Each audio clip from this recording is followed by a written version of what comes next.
Om Sahana Vavatu Sahano Bhunaktu Sahaviryam Karavavai Tejasvina Vaditamastu Mavidvishavahai.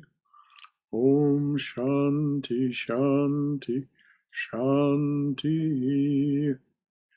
May the Divine Being look over us lovingly as a mother and father. May the Divine Being support and nourish us as a mother and father. May we have the strength and skill to study together the art of spirituality. May no misunderstandings arise amongst us. Om, peace, peace. Peace be unto us and to all beloved beings everywhere. Thank you for coming this evening. We do have a quorum for this evening's reading and discussion of Swami Chaitananda's Life of Holy Mother, titled Sri Sarada Devi, Her Divine Play. We're well along in the book. Haima can tell us what page. Sure. We're on page 619, the giver of liberation. That's where we are, Brother Shankara. Okay. Well, before we start, is there anything that is, so to speak, left over from past sessions that anyone would like to say or add to our discussion? All right, dears, please go ahead, Haima. Okay, Brother Shankara. Good evening, everybody, and namaste. We are at the start of a giver of liberation. Liberation is the final goal of human life. All beings consciously or unconsciously seek freedom because freedom is the nature of the soul. So there are two things very much implied here. All beings have a soul. That soul is seeking freedom. So it isn't just human beings, although human beings are the most favored in their ability to attain liberation. So that's what we're talking about here. So I just didn't want to pass that by. The Swami is very deliberate in his writing. All beings consciously or unconsciously seek freedom because freedom is the nature of the soul. Thank you, Haim. According to Vedanta, there are three kinds of liberation. Jivan Mukti, or liberation while living in this body. Videha Mukti, or liberation upon leaving the body. And Krama Mukti, or liberation while passing through the higher realms. I'll read this one more time, Brother Shankara. Please do. It's very important to us. Yes. According to Vedanta, there are three kinds of liberation. Jivan Mukti, or liberation while living in this body. Videha Mukti, or liberation upon leaving the body. And Krama Mukti, or liberation while passing through the higher realms. And I'll just add that each of the incarnations created a special loka, or place in those higher realms. For those who have that incarnation of the divine as their chosen ideal, you can continue to be with them in those higher realms and finish your studies, so to speak, and achieve this krama, which is obviously the verb to act is implied in the krama. So it's an action-oriented thing. You continue your actions in your subtle body until you're finished with your studies in these lokas. Sri Ramakrishna mentioned having created a loka for his beloved disciples that did not quite finish the task while they were embodied. Thank you, dear. The scriptures say Janat Moksha, that is, liberation is possible through the knowledge of Brahman. The scriptures say Janat Moksha, that is, liberation is possible through the knowledge of Brahman. This knowledge does not come until a person is completely free from desire. And all desires originate from ignorance. As the day and night can never be together, so the knowledge of Brahman or God and the desire for the world cannot dwell simultaneously in the human heart. One more time, I'll read this. As the day and night can never be together, so the knowledge of Brahman or God and the desire for the world cannot dwell simultaneously in the human heart. Ramakrishna said, God cannot be realized if there is the slightest attachment to the things of the world. A thread cannot pass through the eye of a needle if the tiniest fiber sticks out. So human beings are born again and again in this world to fulfill their desires.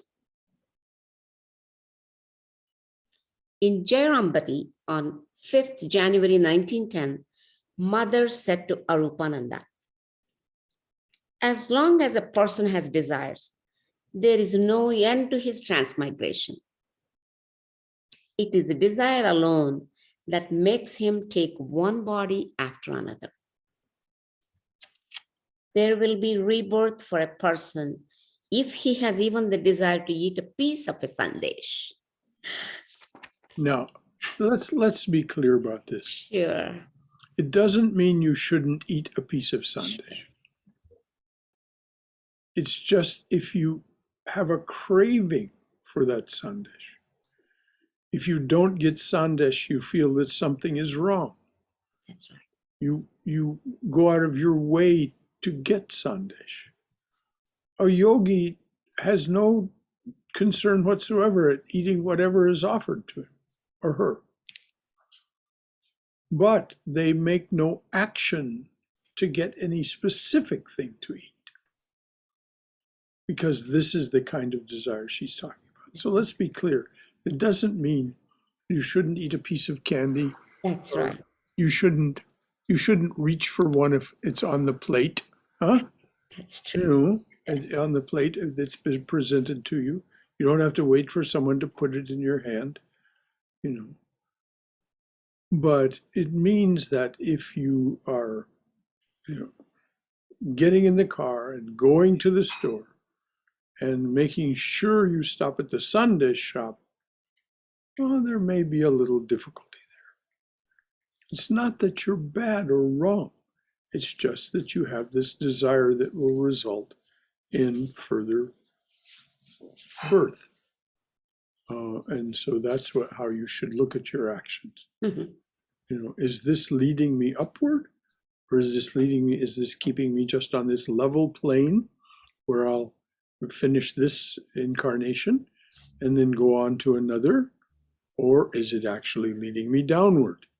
Am I absolutely am I bound to? So, bound to take another birth. So, okay, thank you, Hanuman. Sure. It is for this reason that a variety of foodstuffs are brought to Belur Mat so that monks can satisfy all their desires for food. Desire may be compared to a tiny seed. It is like a big banyan tree growing out of a seed that is no bigger than a dot. Rebirth is inevitable as long as one has desires. It is like taking the soul from one pillowcase and putting it into another. This is the master's metaphor. When he would be, people would ask about his body, he would often just say, "Oh, just a pillowcase, just a pillowcase." In other words, don't give it too much importance. How much importance do you give to a pillowcase? If it gets stained, you throw it away. If the stain won't wash out. So, there we are. Brother Shankara, can I ask a question? Of course, dear. What about a momentary desire? Like, somebody posts a picture of a nice place and you feel like, oh, I want to go there. But then you kind of contemplate and realize that you've seen so many sunsets, this what's one more or whatever it is. And then you're able to give up that desire. Then is that still considered a desire? I think, Swayam, you've answered your own question. If the desire arises and you discriminate against it by saying, oh, I've had enough, you've answered your own question. Krishna says in the Gita, desire arises in the mind of a seer, in other words, a realized soul. Desire arises in the minds of but it flows out again like, and the metaphor is used, like a river flowing into the ocean. It does not stain the ocean, the river, however big it is. Even the Amazon, as big as it is, 60 miles out to sea, you can't tell there's a river flowing into the ocean. So the ocean of consciousness is the ocean that is being spoken of in the metaphor. And the desire flowing through the mind, it doesn't stain the ocean of consciousness. So, as I said, I think you answered your own question. If you discriminate against it, no harm, no foul. Does everybody know that? Does everybody know that term? No harm, no foul. It's a basketball term. If it's. Oh, I don't want to go into it. Anyway, no harm, no foul. So anyway, pillowcase. Go ahead, dear. I'm sorry. Rebirth is inevitable as long as one has desires. It is like taking the soul from one pillowcase and putting it into another. Only one or two people out of many can be found who are free from all desires. Though one gets a new body on account of desire, yet one does not completely lose spiritual consciousness if one has merits from a previous birth to one's credit.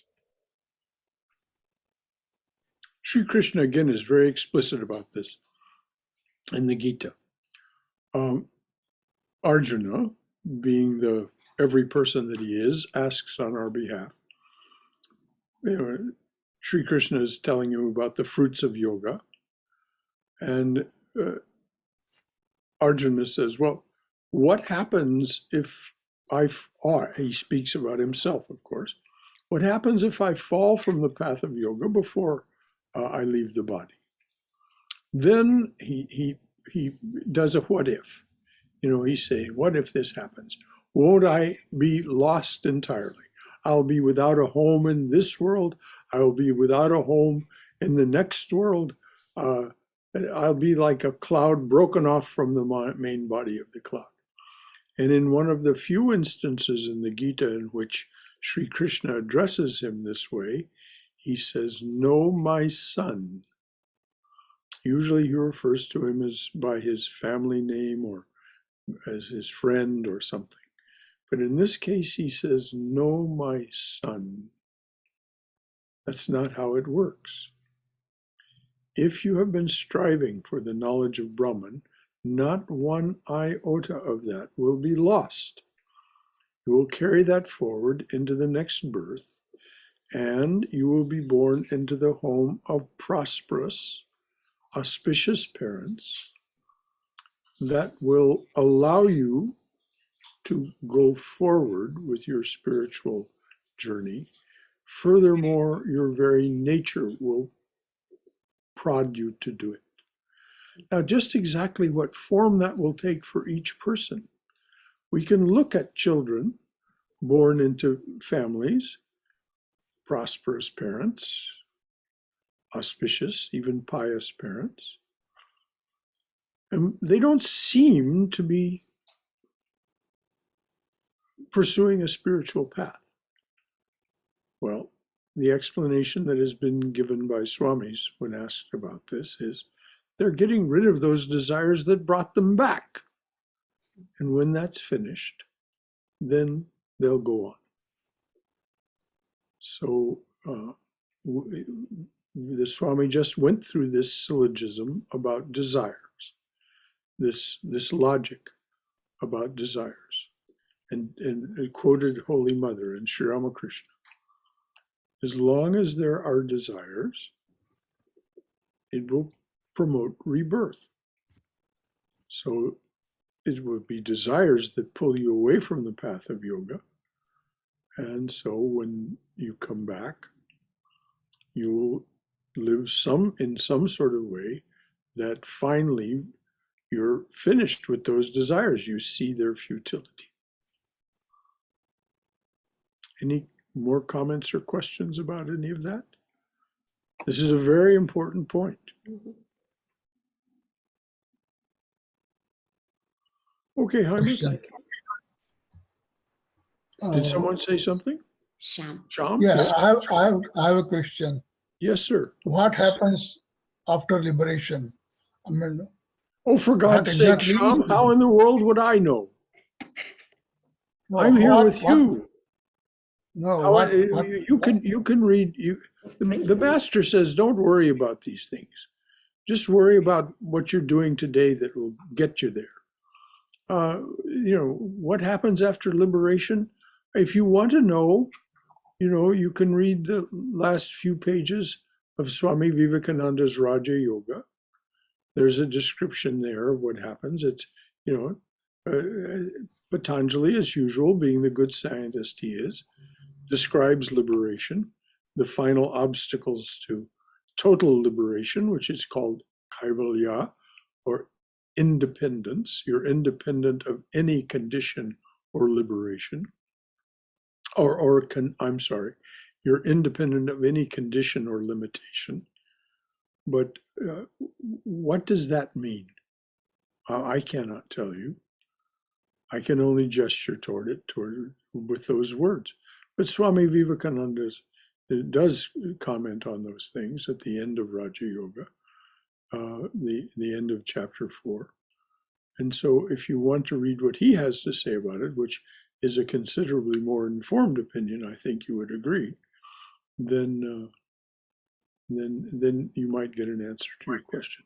But I'll remind you that the master says, don't be worried about these things. Just focus on what's happening in the moment, in the day. Jesus put it this way: sufficient to the day is the evil thereof. Sufficient unto the day is the evil thereof. So, okay. I'm sorry I can't answer your question more. Thank you. That's as well as I can do. Anything else? That was a good question.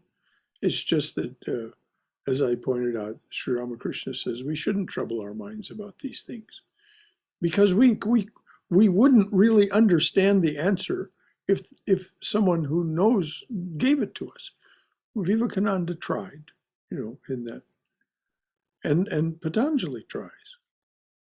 But if you read it, you can see that I read the words, I have an intellectual understanding of what they mean, but I can make all the manana on it I want, and it isn't going to get me to understanding. The only thing that will get me the understanding is knowledge of Brahman.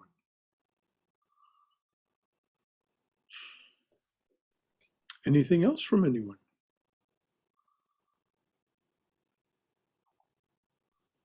Okay, please, let's go on.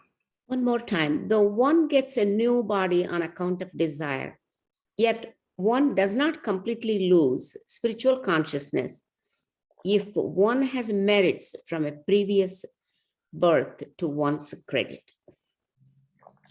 Holy Mother never read Vedanta philosophy, but her teachings beautifully concurred with the conclusions of Vedanta. According to Vedanta, the desire for progeny, the desire for wealth, and the desire for name and fame bind a soul. The soul is released when the cessation of desire, the dissolution of the mind, and illumination take place simultaneously. Now, I'll read this we can read those words again. one more And time. let's see how much we really understand of what the Swami is saying here. Sure. Holy Mother never read Vedanta philosophy, but her teachings beautifully concurred with the conclusions of Vedanta. According to Vedanta, the desire for progeny, the desire for wealth, and the desire for name and fame bind a soul. Now, That's- here's the answer to Sham's question, in a Yes, sense. yes. Let's see how much we really do understand it. The soul is released when the cessation of desire, the dissolution of the mind, and illumination take place simultaneously. Now, notice the words dissolution of the mind, which Swami Vivekananda also remarks about in what he says at the end of chapter 4 of Raja Yoga. Dissolution of the mind. If there's no more mind, then there's no more experiencer. You're beyond time, space, and causation.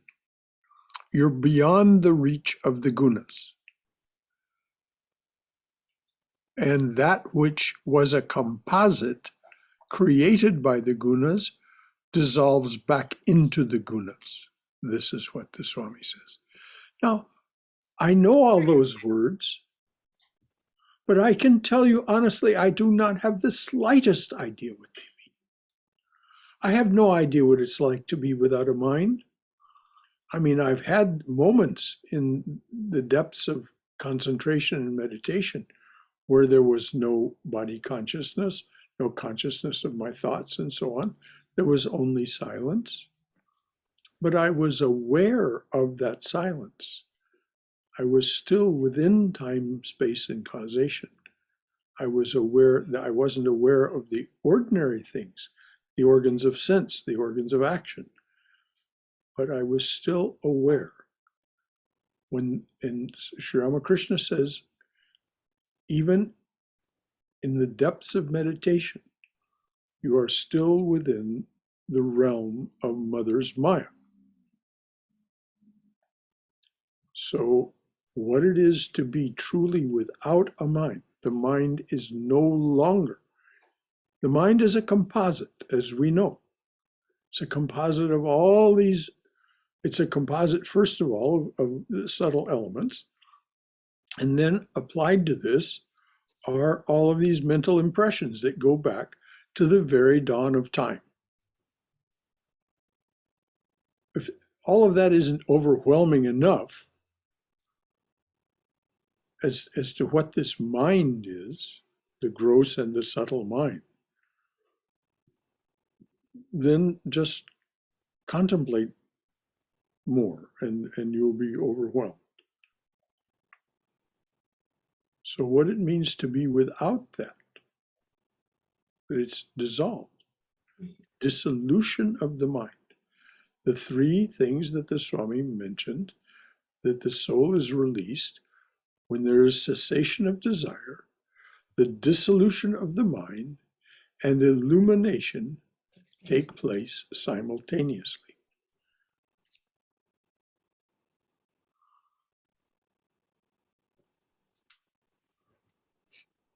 That's three pretty big. Very powerful. Yeah. So any comments or questions about that? Anything further that anyone would like to explore about what that might mean, or how it strikes your mind?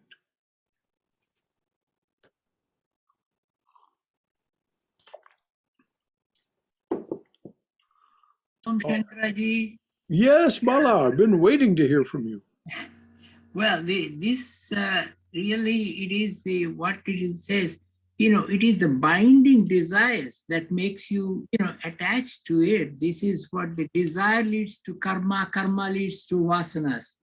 And we will be in the transmigration all along. So it is this binding desires we have to get out of that thing. Okay, everything. This is what, Nisargata. Anything that comes to you without your sankalpa is a God's gift. So we have to accept whatever that comes. Translate the Sanskrit, please. Anything that comes to you without your what? Without your desire. Sankalpa is desire. Yes. Well, anything that comes in, and Sri Krishna is very clear about this in the Gita also. He says, I'm giving you everything. Stop hankering after it. And that's what Sri Ramakrishna meant when he said, you've come to the mango grove, eat the mangoes. And it doesn't matter if you take your mango and go hide in the corner and eat it all by yourself and wipe your lips so no one ever knows you had one, or whether you share it. You don't have to be a good guy. He says the old rishis weren't good guys. They didn't care about others' liberation. They only cared about their own.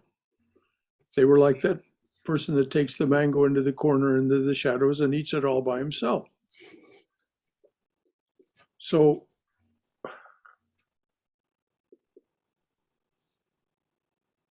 we are,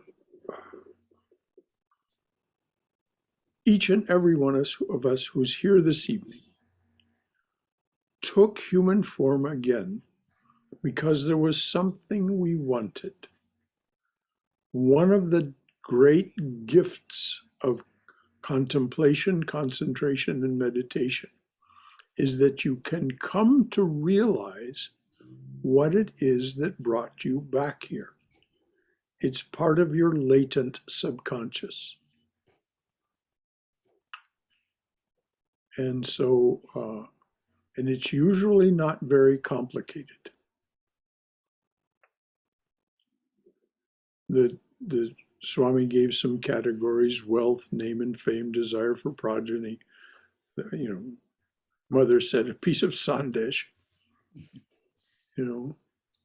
So we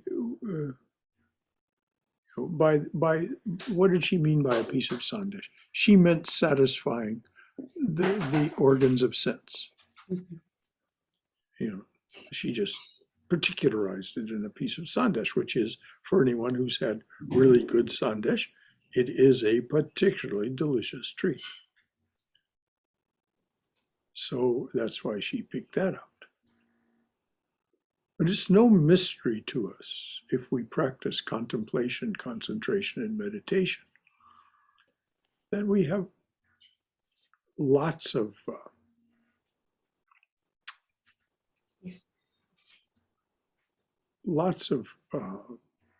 churning going on.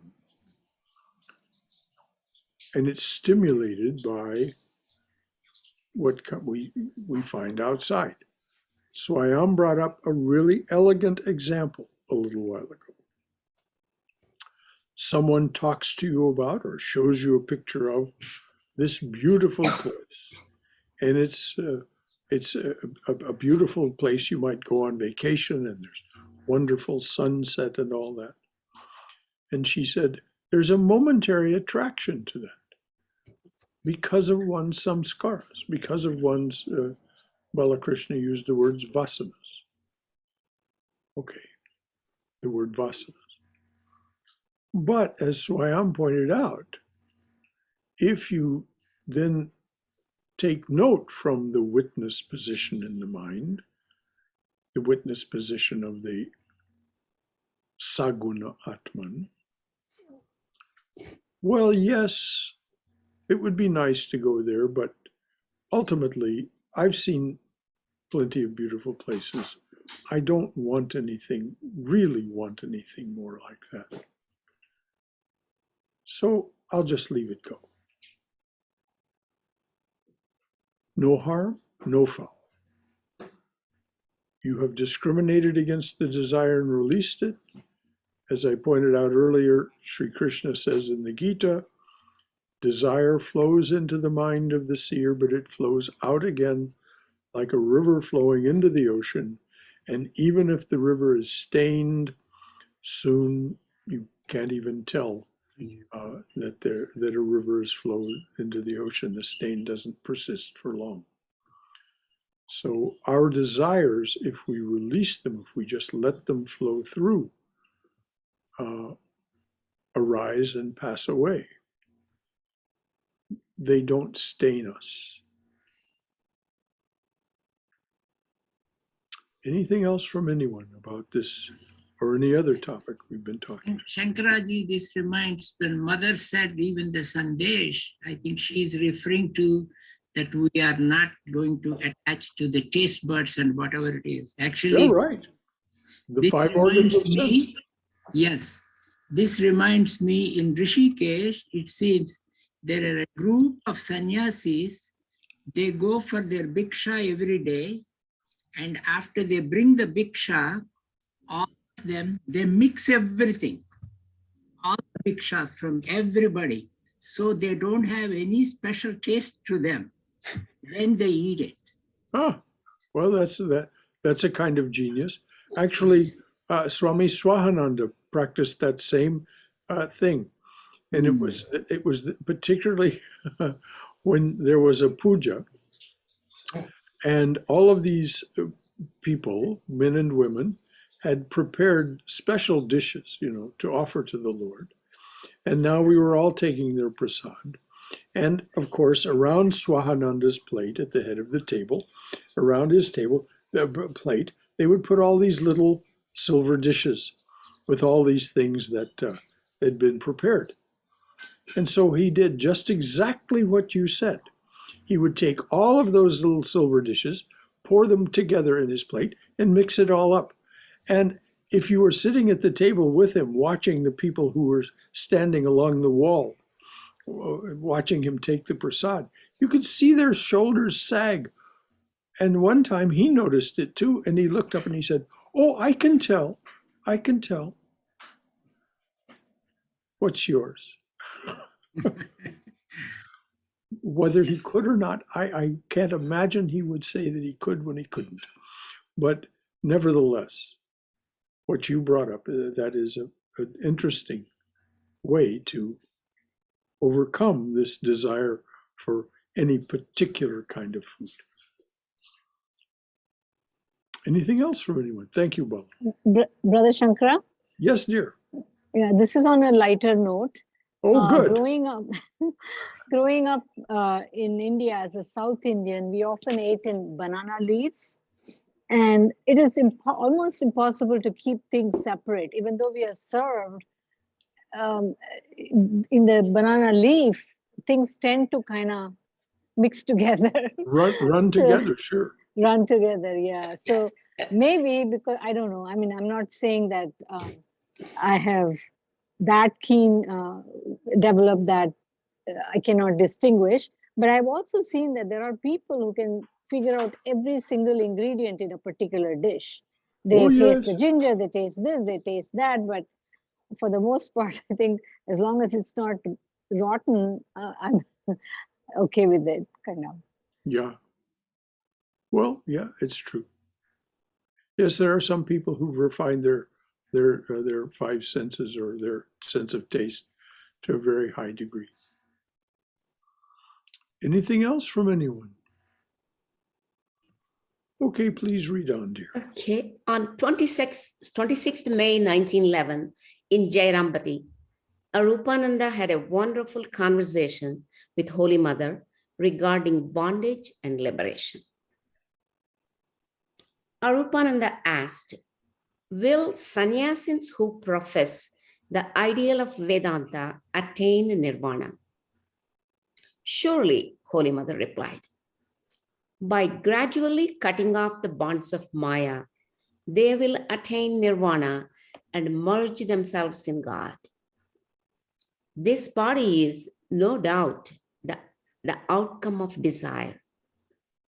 The body cannot live unless there is a trace of desire. All comes to an end when one gets rid of desire completely. As a matter of fact, Mother told a disciple at one time that you would literally disappear,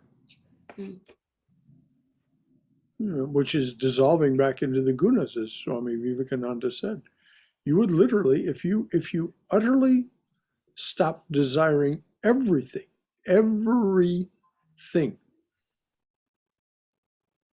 of any kind, subtle, gross, material, immaterial, thought wave, anything.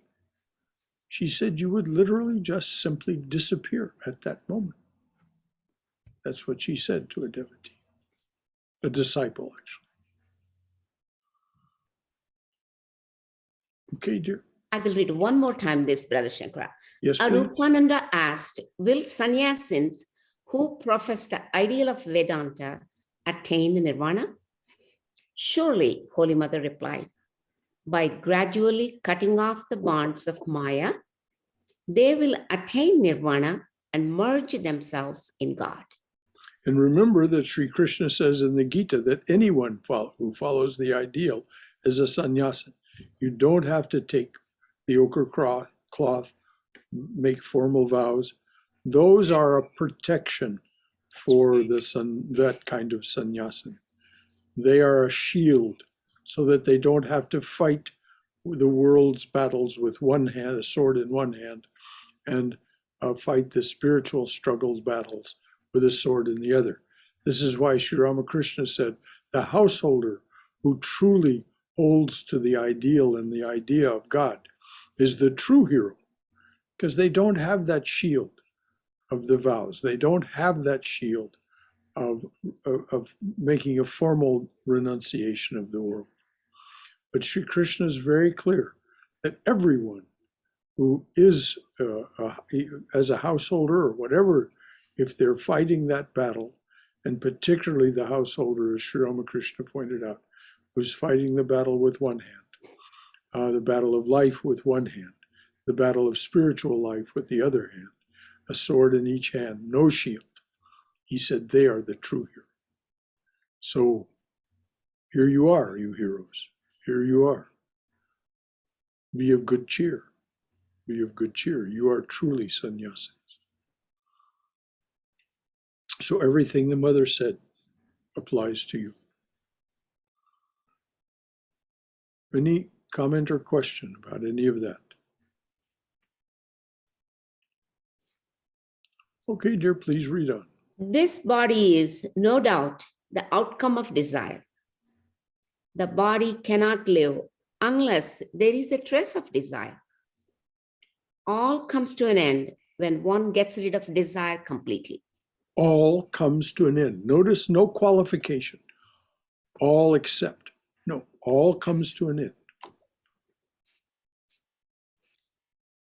Well, Mother, the Master used to say that Ishvara Kotis can come back to the relative plane of consciousness even after the attainment of nirvana. Others cannot do so. What does that mean?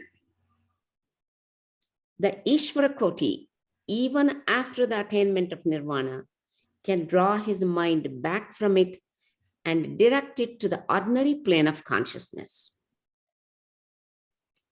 How can the mind that has merged itself in God be brought back again to the world?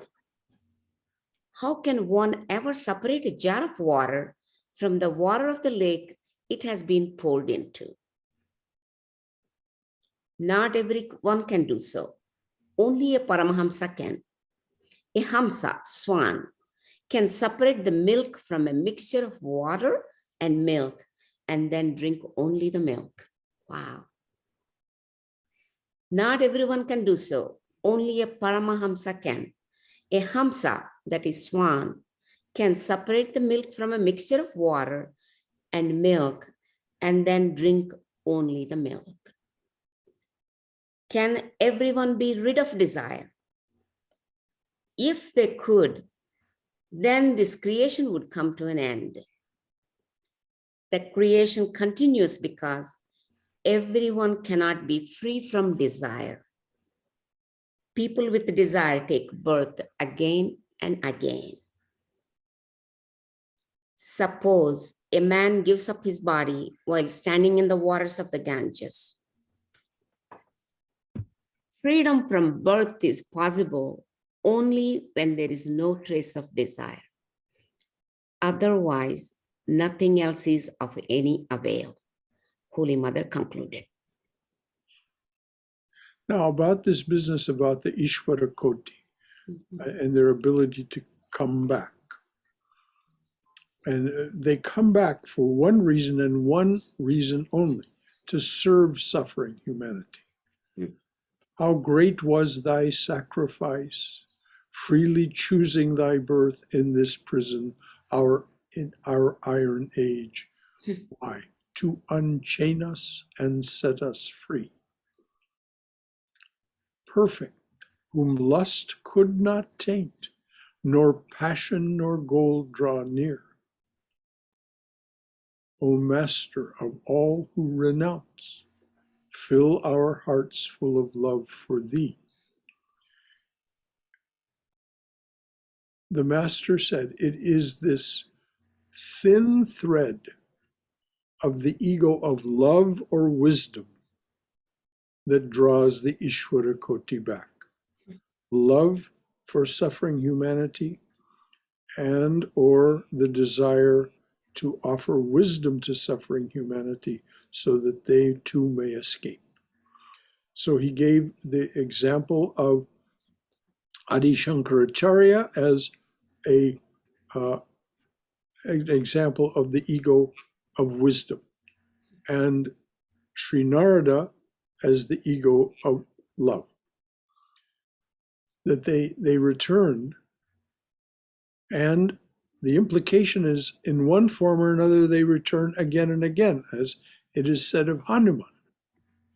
Hanuman, why does Hanuman come back? To continue to serve. To continue to serve who? Who was Rama? Rama was Vishnu. So to serve Vishnu's ends. Hanuman also had that ability to return, that he's always alive in some form. So these Ishvara Kotis, what is so very, very inspiring, even so awe-inspiring that it really will bring tears to your eyes if you let your mind rest on it, is what Swami Vivekananda says in Christ the Messenger. We are each and every one destined to become a Christ. Whether we come back to the earth and serve as Christ served, or whether it is simply as Ramana Maharshi said, the greatest gift you can give to the world is to know who you truly are.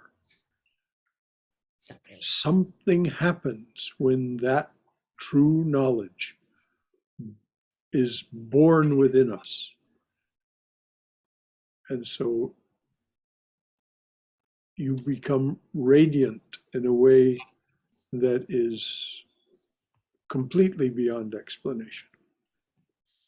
But this is what Ramana Maharshi said. These are his exact words.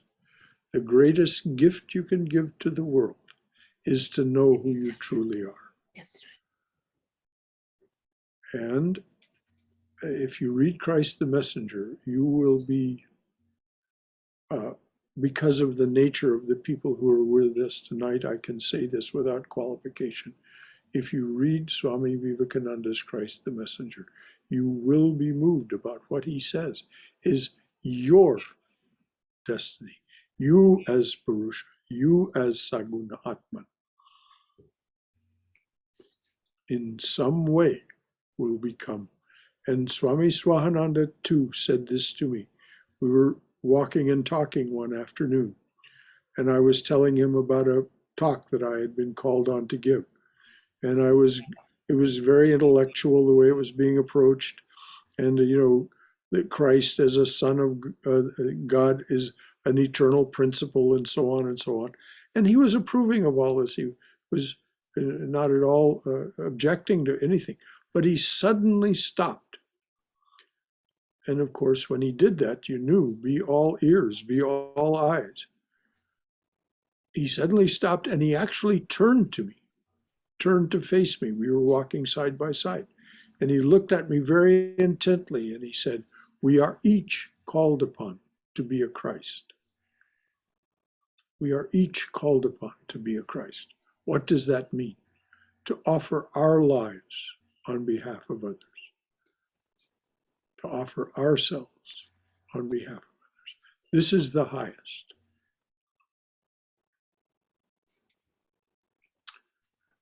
It doesn't matter if you're a jnani or a pure out and out sentimental bhakta. I say that, because that's the deficit of bhakta, of the bhakta is sentimentality. That will ultimately drop away. The purity will exceed and push away the sentimentality, and you will see the glory of the bhaktas, fulfillment of desire, which is a spiritual desire, not an ordinary desire in any way. Anything else from anyone?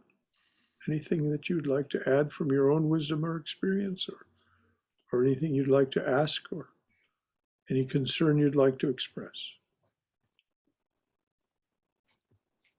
I think meditation manifests into these stages, Brother Shankara.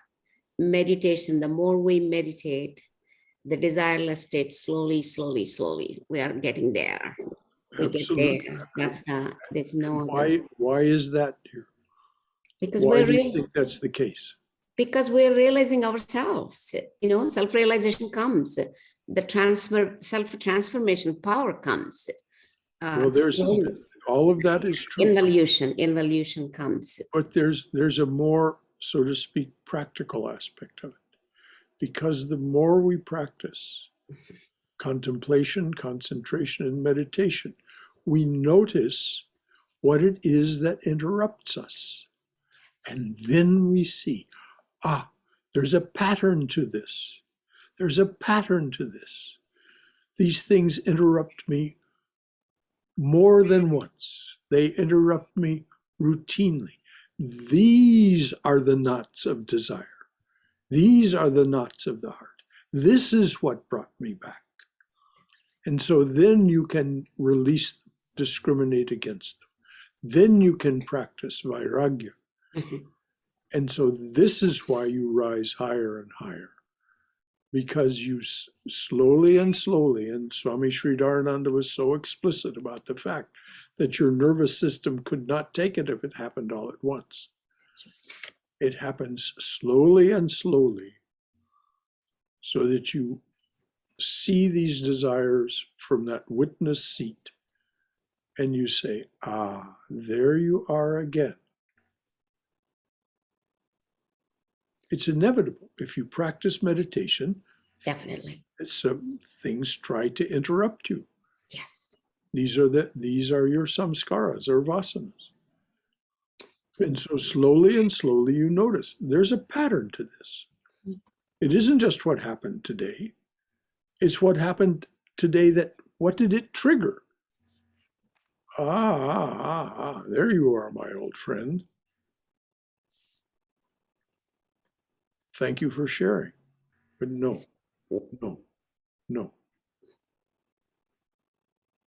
So slowly, because we do not water these desires with our attention, they wither. Yes. They are no longer growing. It's said that they don't fully disappear until illumination. They're consumed in the fire of illumination, but they go dormant because we don't water them with our attention. We gain the power of not giving into those pleasures, those attractions. We're like, we start thinking more. Do I really want this? Do I really? need Yes. to give into this. This type of power slowly enters into our soul as we meditate further and as it starts manifesting. Yes. As Sri Chaitanya You says, become stronger and stronger. he says, yes. The desireless state comes. As Sri Chaitanya says, the forest fire of worldly lust will be quenched. Yes. The mirror of the heart will be wiped clean and quenched that mighty forest fire, worldly lust, raging furiously within. The water of our attention, when directed toward the divine, those seeds grow. That's right. The seeds of these other desires go dormant. So I make such a point of this because Mother has been making such a point that it is desire that keeps us, even subtle desires, that keeps us bound. Anything else from anyone? Okay, we have some minutes left, Sure. but read that last. Yes, I will. Freedom from birth Yes. is possible. Freedom from birth is possible only when there is no trace of desire. Otherwise, nothing else is of any avail, Holy Mother concluded. Now, is it wrong to want things? Is it No. wrong to come back in another body? Absolutely not. Yes.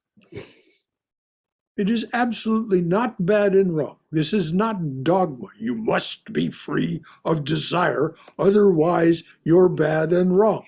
No. Being, creating, doing, and sharing the joys of these is why we're here.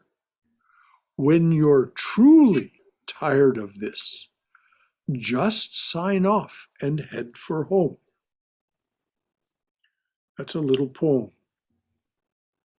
Being, creating, doing, sharing, the joys of these is why we're here. When you're truly tired of this, just sign off and head for home. As long as as Patanjali points out so eloquently in the Yoga Sutras, it's harmfulness in its various forms. It's I-centeredness that is if there is any wrong, that's the wrong.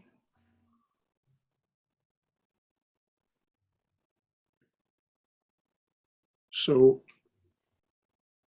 don't feel like this is dogma, that you must be free of desire. You must not want to be reborn. No, it is all sacred. It is all sacred. It is all the creation of the divine. How could there be anything that is created by the divine that is not sacred? So Mother gives us the logic here. She gives us this freedom from birth is possible only when there is no trace of desire.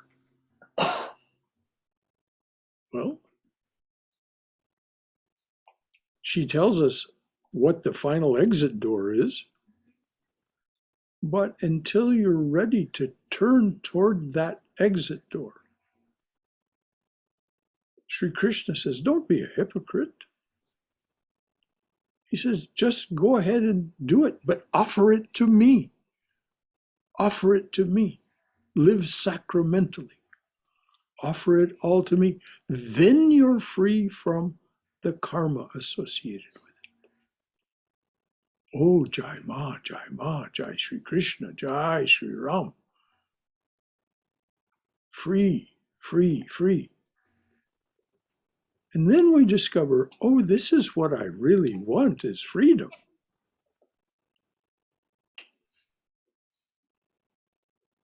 not just the things.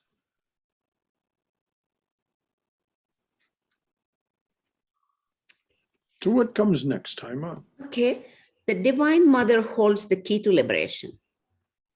In the Chandi, even the gods praise her. O Mother, thou art the great primal energy, the source of infinite strength. Thou art the seed of the world and illusion divine. Thou hast enchanted the whole universe, O Goddess Supreme, by thy deluding charms, and yet being propitious, thou bestowest liberation upon human beings. Ramakrishna said enigmatically on different occasions that Holy Mother had the power to give liberation. In Varanasi, Golapma said to Brahmananda, Rakho, the mother asks why a devotee propitiates Shakti, the Divine Mother, at the beginning of worship. Brahmananda replied, it is because the key to the knowledge of Brahman is in the Divine Mother's custody. There is no way to commune with Brahman unless the mother graciously unlocks the door. Let me tell you a funny story. Sure. Once we had a weekend retreat here that was led by the nun who is now in charge of Vivekananda Retreat Ridgely, Pravrajika Gita Prana. I don't know if you've met Gita Prana. If you haven't, you have a treat in store. She's really quite remarkable. And she was repeating to us what the master just said. And she said, yes. Now, she comes from 3 generations of Kali worshippers. She's the 3rd generation of Kali worshippers. This is her background. So she knows whereof she speaks. She said, yes, it's Mother who holds the key, all right. She says, she may unlock the door and hold it open with her foot and let you pass through, or she may pull you through the keyhole. In other words, strip you of all your desires by pulling you through the keyhole. And she just laughed out loud when she said that. She said, yes, Mother holds the key, no doubt. And she may unlock the door and hold it open for you with her foot, or she may pull you through the keyhole. So our sufferings are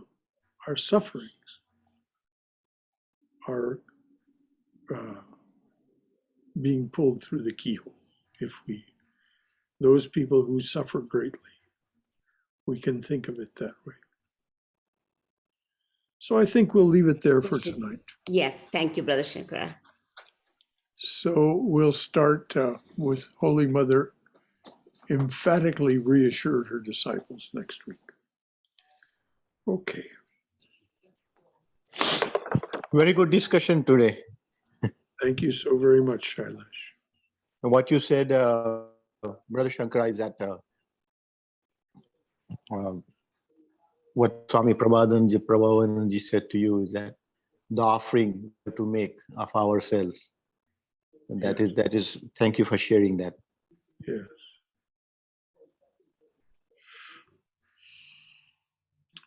Om Hari Om. Om Hari Om. Om Hari Om. Om Asato Ma Satgamaya. Tamaso Ma Jyotirgamaya. Mrityorma Amritangamaya. Avir Moiti. O dearly beloved Lord, lead us from the unreal to the real. Lead us from this realm of endless noise and relentless delusion to thine abode of silence, serenity, clarity, and peace. Lead us from darkness and ignorance to the brilliance of thy wisdom and love. Lead us from darkness and ignorance to the brilliance of thy wisdom and love. Lead us from death to immortality. Light us through and through, light us through and through with thy everlasting, shining presence. Jai Shri Guru Maharaj Ji Ki Jai. Durga, Durga, Durga. May we be safe. May we be healthy. May we be cheerful. May we have peace of mind. May we go forward in the loving and protective embrace of the Divine Being as our Mother and Father. So, for those of you who wish to join us, there will be, of course, a class on Swami Vivekananda's Jnana Yoga tomorrow night. Then on Saturday, we'll continue our study of Swami Prabhavananda's translation of a commentary on Patanjali's Yoga Sutras, which is entitled How to Know God. Pretty explicit. And then on Sunday, we'll have a short talk on the phenomenon of Sri Ramakrishna and short readings by disciples, devotees, friends of the center. And then we'll have a short informal, not tantric, informal worship and celebration of the Master's birthday, which actually takes place on this Friday the 4th in the lunar calendar, but we'll celebrate it on Sunday so that more of us can attend. All of that will be in your next newsletter, which will come on Thursday. Any final thoughts or questions or concerns from anyone? All right, dears. Until tomorrow night, for those of you who wish to join in, and then Saturday and Sunday.